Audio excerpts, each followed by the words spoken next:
Para a gente dar continuidade então no nosso projeto, só lembrando que toda essa questão do token, das credenciais para autenticar o back-end aqui com o serviço do Firebase, eles são necessários porque a nossa aplicação, a gente não vai rodar ela, né, dentro do ambiente do Firebase nem do Google Cloud. Caso você queira desenvolver aí sua aplicação para hospedar ela, né, lá no Functions ou em alguma máquina do Google Cloud, a documentação do Firebase, ela deixa a maneira aqui, né, de você autenticar. É uma autenticação que não necessita do, né, do arquivo JSON, né, da chave, das credenciais dentro desse arquivo JSON. Então, esse aqui é no nosso caso, como a gente vai rodar localmente na nossa máquina, fora de um ambiente do Firebase e tal. E a gente precisa dessas credenciais. Bom, voltando aqui para o nosso projeto, então. Eu já criei uma pasta aqui, pasta config, e dentro dessa pasta config, eu coloquei aqui a chave, né, as credenciais que eu baixei lá do Firebase. E agora vamos autenticar, então, os nossos serviços do Firebase. É muito simples, a própria documentação aqui, né, já deixa bem específico para a gente como fazer. A gente precisa importar algumas bibliotecas de dentro do Firebase Admin, alguns serviços, né, de dentro da biblioteca do Firebase Admin, rodar a inicialização da aplicação, passando dentro dessa função search o que nós vamos recuperar de dentro do arquivo JSON. Então vamos copiar isso aqui, jogar aqui. Vamos copiar isso aqui também. Vamos jogar aqui para a gente fazer a nossa autenticação. Beleza. A princípio a gente não vai usar isso. A gente também não vai usar isso, nem isso.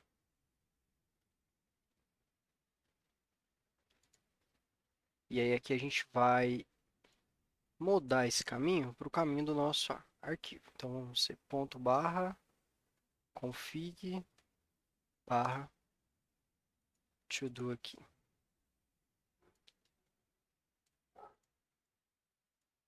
Copiar isso aqui, vou colocar acima disso aqui. As nossas constantes. Então, importamos essas bibliotecas necessárias para fazer a autenticação. Importamos também dentro disso aqui, eu vou colocar aqui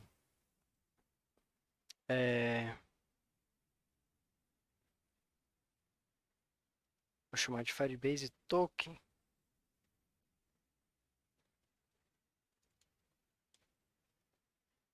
E aqui dentro da função a função initialize app é uma função que ela recebe um objeto e aí vocês podem ver que esse objeto chave valor ele tem uma chave credencial e essa chave credencial ela vai receber o retorno dessa função, que é uma função chamada search, que é uma função do Firebase Admin também. E para dentro do search você passa aqui o nosso Firebase Token, né?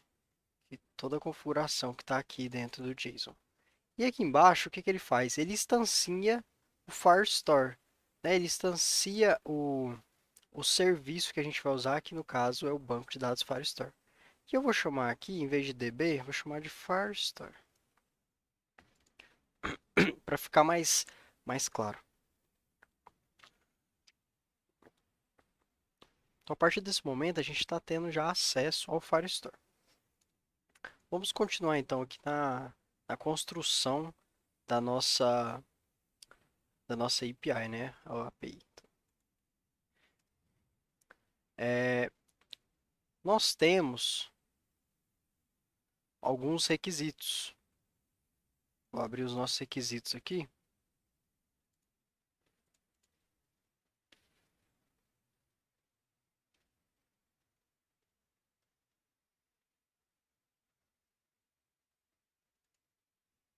Os nossos requisitos, né?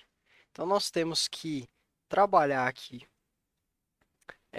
em rotas para criar uma lista e em rotas para criar itens. Vamos começar primeiro por uma lista, porque No relacionamento entre lista e item, item é o elo, né, mais dependente. Ou seja, o item só pode existir se existir uma lista. Uma lista pode existir e pode não ter nenhum item dentro.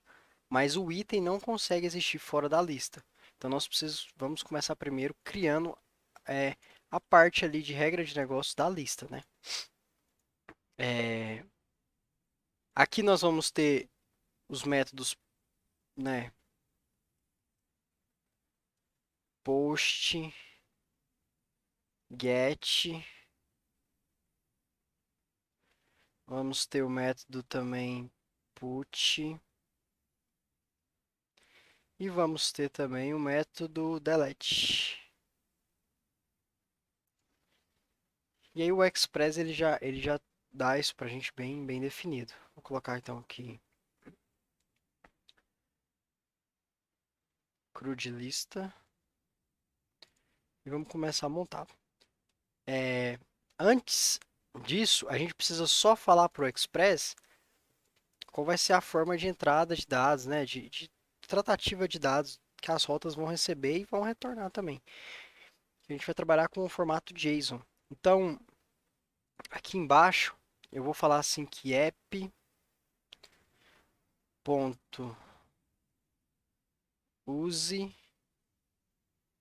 e aí ele vai usar express.json. Ou seja, a nossa aplicação ela vai conseguir trabalhar com dados, né, receber dados via HTTP request, JSON ali, e vai conseguir pegar esses dados ali na body da requisição, para a gente conseguir cadastrar a lista ou fazer algumas alterações. Que agora então vamos começar, a primeira rota vai ser a rota de criar uma lista. Então nós vamos usar o nosso app, ponto, e aí agora a gente pode colocar aqui a rota que a gente quer, que é a rota de criar, que no método, né, nos métodos HTTP é o post, então post. E esse método post, ele recebe alguns parâmetros, né? Ele recebe um path, então eu vou colocar um barra list aqui, uma barra lista, né, que vai ser a rota que a gente vai usar para a lista, então todos os métodos relacionados à lista vão ter essa rota. E depois disso, ele recebe, né, vírgula aqui, funções, e aí pode ter mais de uma função, pode ter os middlewares aqui, né? Uma pode ser uma função que resolve uma coisa, depois passa para outra função, mas como o nosso projetinho é bem simples, a gente vai ter apenas uma função, né? E essa função, ela vai receber uma rec, que poderia ser também, a gente poderia escrever aqui request, mas eu vou chamar só de rec. E ela também tem como parâmetro de entrada uma res, que é um resolve, um response, né? Ou seja, depois que a gente fez o que tinha que fazer com a requisição, a gente pode retornar ali, né? Deve retornar uma resposta para né, quem chamou esse endpoint. E aí uma função anônima aqui. E agora aqui dentro a gente consegue implementar. Então, como essa é uma função de criar, a gente espera, né? E aí quando eu falo que a gente espera, isso é uma coisa que é definida entre quem está implementando, né? Se cria um contrato de quem implementa a API, essa parte de comunicação com o banco de dados, nessa parte de back-end, ele cria um contrato para que esse contrato seja seguido por quem está desenvolvendo ali o client-side, né, que vai consumir essa API. E esse contrato ele define qual o formato de dados que nós vamos receber. No nosso caso, a gente definiu alguns dados, né? Então a gente tem um ID, a descrição e o delete. Então a gente espera receber do client-side, né, a descrição. Por quê? Porque o ID a gente vai conseguir gerar interno e o delete a gente vai sempre passar quando for o método de criação, porque a gente não pode deixar o client-side definir se uma lista ela vai ser criada como deletada ou não. A lista sempre é criada como não deletada, então o delete dela sempre quando ela for criada é falso. Então isso a gente define dentro aqui. Então o que a gente pode fazer aqui? Primeira coisa, a gente vai receber o que o nosso client-side vai mandar para a gente, que é a descrição. Então a gente vai colocar aqui uma constante, e essa constante vai chamar body, porque ela vai receber o body da nossa da requisição. E aí como que a gente faz isso? Rec.body. Só que o body da nossa requisição, ele só tem um parâmetro, e a gente precisa validar se esse parâmetro veio, porque a descrição ela vai ser meio que o nome da lista. Então, se o client-side não envia a descrição, a gente não pode salvar essa lista, né? Então, vamos lá. Body, ponto, eu verifico se body, ponto, descricão, e aqui a gente vai colocar, definir como sempre a chave do, né, valor ali desse JSON, ele vai ser sem caractere especial, sem tio, sem nada. E a gente valida, né? Se existe, a gente vai tomar as nossas devidas providências para gravar no banco. Se não, aí a gente vai retornar para ele o quê? A gente vai retornar um erro. E aí aqui eu vou passar um status 400 e a gente vai passar um JSON. Vamos retornar um JSON para ele, bonitinho, formatado. Esse JSON vai ter uma mensagem.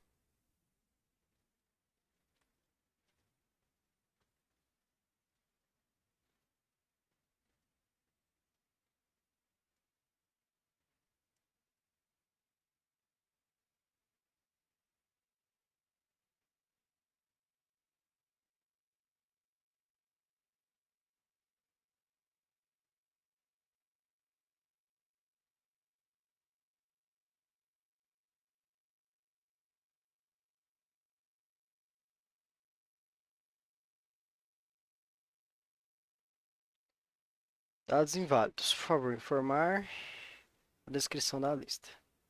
Para a gente saber, né, pro client side, quem chamar essa API nossa, saber que, né, que ela tá faltando os dados aqui, que tem que enviar a descrição. Então aqui a gente já consegue validar.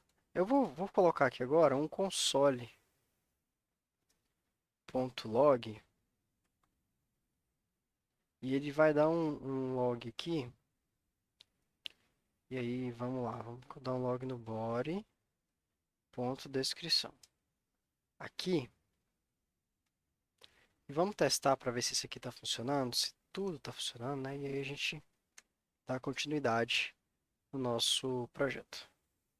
Vamos rodar isso aqui então. A gente pode abrir o terminal aqui. E a gente pode rodar um npm run dev, que foi o comando que a gente configurou. Ele vai startar via Nodemon. E a gente vai utilizar um Insomnia para testar nossa aplicação.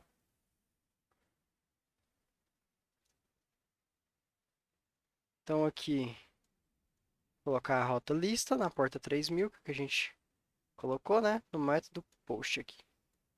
Eu vou criar aqui uma lista chamada lista de compras. Vamos testar primeiro o caminho triste, né, que é o caminho do erro, quando a gente não passar nada dentro da descrição. E a gente consegue enviar. Tivemos um errinho aqui, vamos verificar.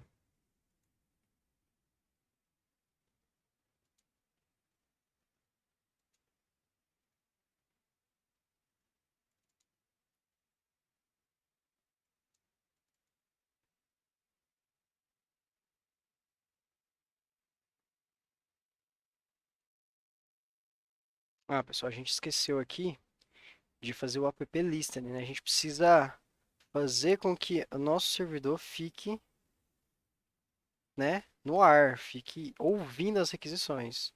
Então a gente põe aqui o app listening, a gente vai passar a porta aqui para ele, e aqui ele recebe uma função de callback só para executar depois que, né, tipo, depois que ele starta aqui o servidor. A gente pode dar um save aqui, voltar aqui agora. Ó, então, caminho triste, ele retornou o erro. E se a gente passar aqui agora uma descrição,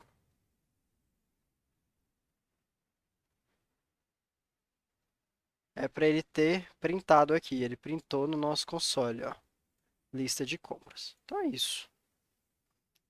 Temos já uma rota aqui já funcionando.